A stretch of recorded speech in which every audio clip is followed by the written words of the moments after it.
Can you smell coffee? Good morning. Welcome back to another read aloud of Hatchet. I am very excited to get into this chapter. I'm curious if Brian's going to find his way into the plane, and if there's going to be something in there that can help him. Let's just go right in. We'll take a quick drink of coffee from our camping mug. Feels like I'm outside camping next to a bonfire, but I'm not depending on mine for my survival. Alright, chapter 18. Brian worked around the tail of the plane 2 more times, pulling himself along on the stabilizer and the elevator, but there simply wasn't a way in. Stupid, he thought. I was stupid to think I could just come out here and get inside the plane. Nothing is that easy. Not out here, not in this place. Nothing is easy. He slammed his fist against the body of the plane. To his complete surprise, the aluminum covering gave easily under his blow. He hit it again, and once more it bent and gave, and he found that even when he didn't strike it, but just pushed it, it still moved. It was really, he thought, very thin aluminum skin over a kind of skeleton, and if it gave that easily, he might be able to force his way through. The hatchet. He might be able to cut or hack with the hatchet. He reached to his belt and pulled the hatchet out, picked a place where the aluminum gave to his push, and took an experimental swing at it. The hatchet cut through the aluminum as if it were soft cheese. He couldn't believe it. 3 more hacks, and he had a triangular hole the size of his hand, and he could see 4 cables that he guessed were the control cables going back to the tail, and he hit the skin of the plane with a frenzied series of hacks to make a still larger opening, and he was bending a piece of aluminum away from 2 aluminum braces of some kind when he dropped the hatchet. It went straight down past his legs. He felt it bump his foot and then go down into the water, and for a second he couldn't understand that he had done it. For all this time, all the living and fighting, the hatchet had been everything. He had always worn it. Without the hatchet he had nothing. No fire, no tools, no weapons. He was nothing. The hatchet had been him, and he dropped it. Ah! He yelled, choked on it, a snarl cry of rage at his own carelessness. The hole in the plane was still too small to use for anything, and now he didn't have a tool. That was the kind of thing I would have done before, he said to the lake, to the sky, to the trees. When I came here, I would have done that. Not now. Not now. Yet he had, and he hung on the raft for a moment, and felt sorry for himself, for his own stupidity. I know.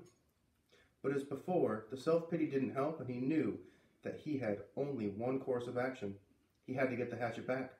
He had to dive and get it back. But how deep was it?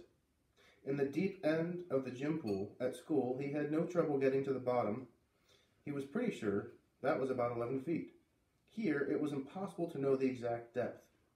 The front end of the plane, anchored by the weight of the engine, was obviously on the bottom, but it came back up at an angle, so the water wasn't as deep as the plane was long. He pulled himself out of the water so his chest could expand, took 2 deep breaths, and swiveled and dove, pulling his arms and kicking off the raft bottom with his feet. His first thrust took him down a good 8 feet, but the visibility was only 5 feet beyond that, and he could not see the bottom yet. He clawed down 6 or 7 feet, the pressure pushing in his ears until he held his nose and popped them, just as he ran out of breath and headed back up. But he thought he saw the bottom, still 4 feet below his dive. He exploded out of the surface, bumping his head on the side of the elevator when he came up and took air like a whale, pushing the stale air out until he wheezed, taking new air in. He would have to get deeper and still have time to search while he was down there. Stupid, he thought once more, cursing himself. Just dumb. He pulled air again and again, pushing his chest out until he could not possibly get any more capacity. Then he took 1 more deep lungful, wheeled, and dove down again. This time he made an arrow out of his arms and used his legs to push off the bottom of the raft. All he had in his legs to spring, snap, and propel him down.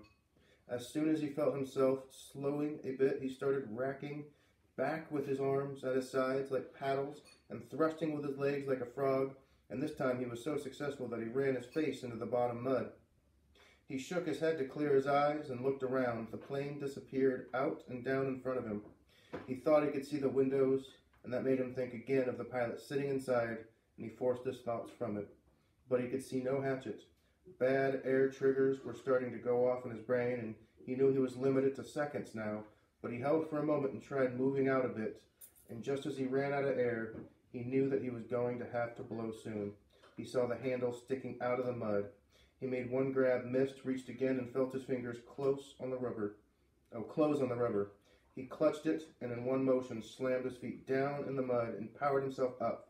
But now his lungs were ready to explode, and he had flashes of color in his brain, explosions of color, and he would have to take a pull of water, take it into his lungs, and just as he opened his mouth to take it in, to pull in all the water in the lake, in his head, blew out of the surface and into the light. Thack!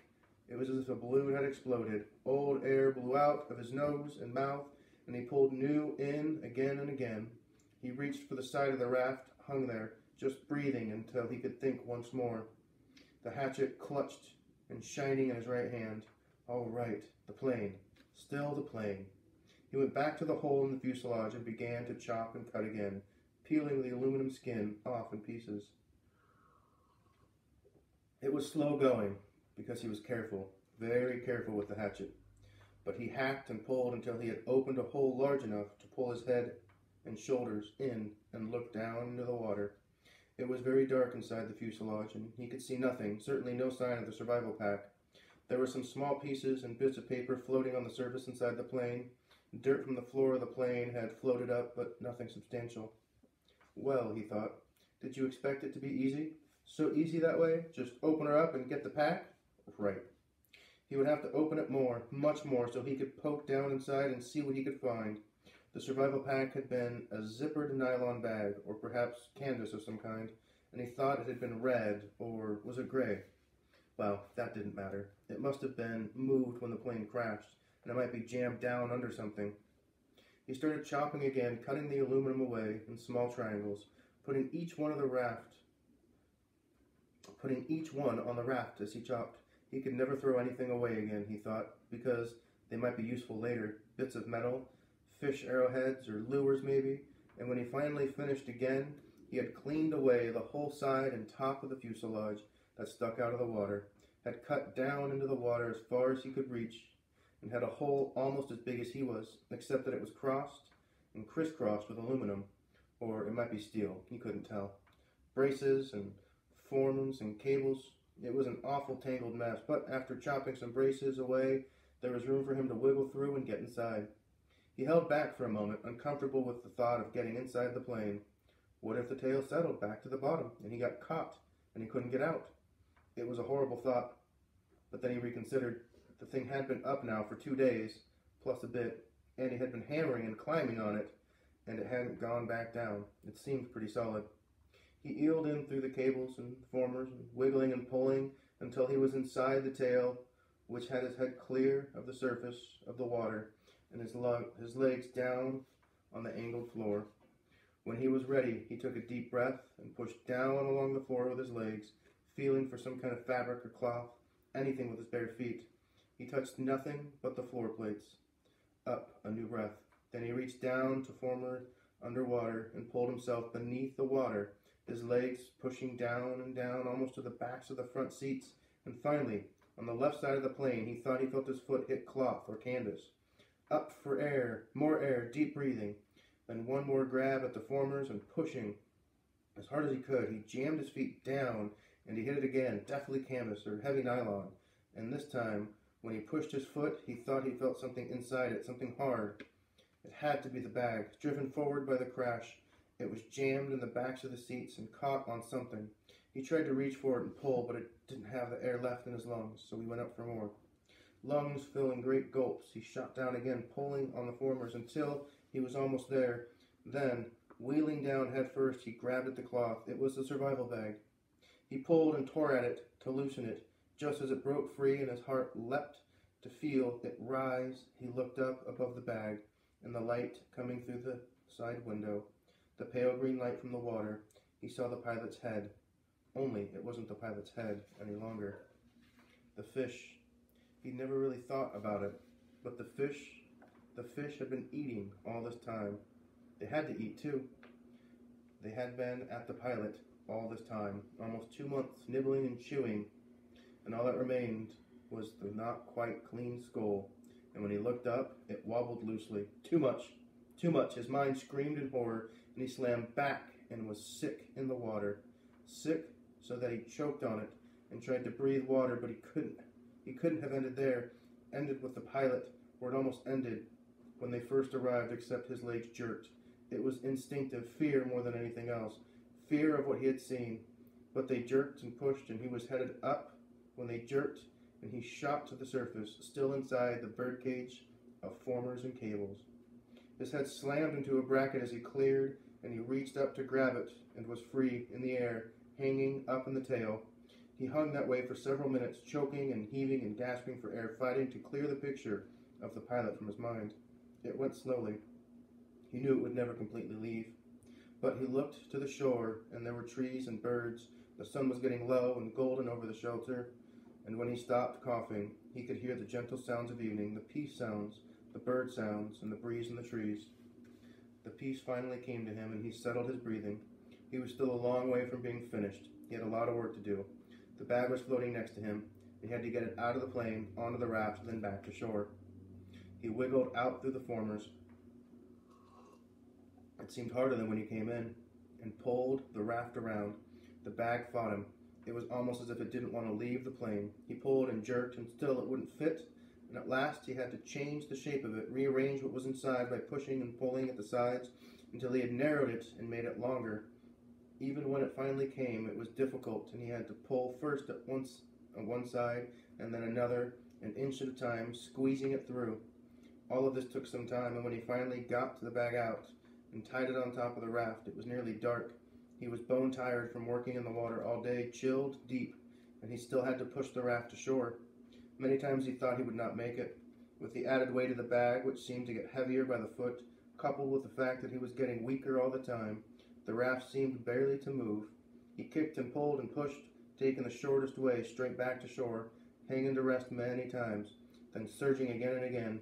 It seemed to take forever, and when at last his feet hit bottom, and he could push against the mud and slide the raft into the shore weeds to bump against the banks, he was so weak he couldn't stand. He had to crawl, so tired he didn't even notice the mosquitoes that tore into him like a gray, angry cloud.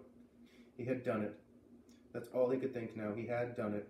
He turned and sat on the bank with his legs in the water and pulled the bag ashore and began the long drag. He couldn't lift it. Back down the shoreline to his shelter, 2 hours, almost 3. He dragged and stumbled in the dark, brushing the mosquitoes away, sometimes on his feet, more often on his knees, finally to drop across the bag and to sleep when he made it to the sand in front of the doorway. He had done it. Wow.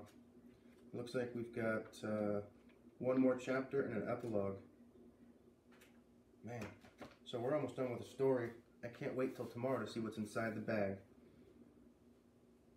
I bet it's something good. What do you think? Do you think dog biscuits? Yeah? Maybe. Maybe Brian's going to get some dog treats. I hope you're enjoying the story. We'll see you tomorrow.